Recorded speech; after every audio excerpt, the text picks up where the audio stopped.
Tonight, we're taking a closer look at the body camera video from Akron police officers in the fatal shooting of Jayland Walker.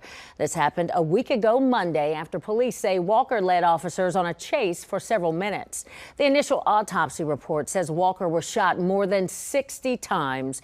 But was this excessive use of force? 10 TV's Richard Solomon took that question straight to a former police officer and use of force expert. Richard? Well, Yolanda, Dr. Kalfani Ture says he became a police officer to better understand policing and community relationships. He calls what he saw in that body camera video problematic and disturbing. In all, 13 body camera videos from Akron police officers.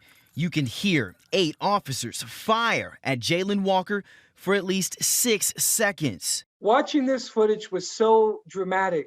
I was almost paralyzed. Dr. Kalfani Ture has watched the body camera videos numerous times.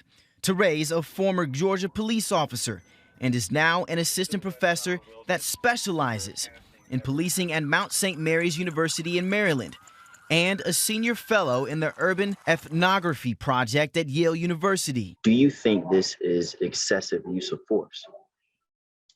You know, Richard, I am more than certain that if there ever was an example of excessive use of force, inappropriate use of force, particularly lethal force, this is a textbook example of that. Body camera video that was released on Sunday shows Walker getting out of the car and running from police. Akron Police Chief Steve Milet says still photos seem to show Walker going down to his waist area, and another appears to show him turning towards officers. He says a third picture captures a forward motion of his arm. However, the chief says Walker was not armed when police shot him. Each officer, independent of each other, related that they felt that Mr. Walker had turned and was motioning and moving into a firing position. When I asked Dr. Ture about it, he had a different view of the footage. For me, the question is whether or not that use of force was justifiable. I do not see anything in the body camera that suggests that there was a furtive movement or even some gesticulation that was threatening. Now, Chief Milet says ODOT video was recovered. This is a picture from that video. You can see right here the flash of light coming from the driver's seat of Walker's vehicle. Police said Walker fired shots at the cruisers.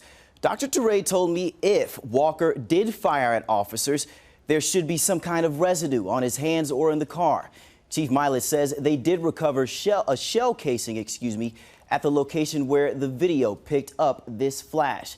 And of course, BCI is investigating if the gun was fired from Walker's car.